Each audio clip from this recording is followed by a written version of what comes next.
உங்களைச் சுற்றி எப்போதும் ஒரு தெய்வீக சக்தி இருந்து கொண்டே இருக்கிறது. அதை உணருங்கள். கவலைகளை மறந்து விடுங்கள்.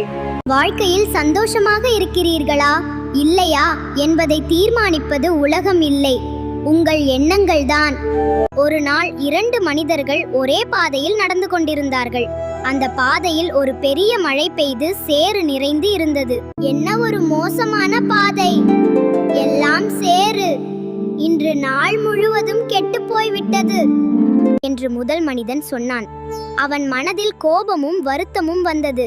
அந்த நாள் முழுவதும் அவன் எதிலும் மகிழ்ச்சி காணவில்லை. 2வது மனிதன் என்ன சொன்னான் தெரியுமா?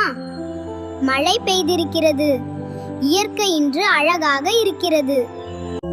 இந்த சேற்றின் வாசனையும் மண்ணின் மனமும் எவ்வளவு அழகாக இருக்கிறது. பாதை ஒன்றுதான், ஆனால் எண்ணம் வேறுபட்டதால் வாழ்க்கை வேறுபட்டது.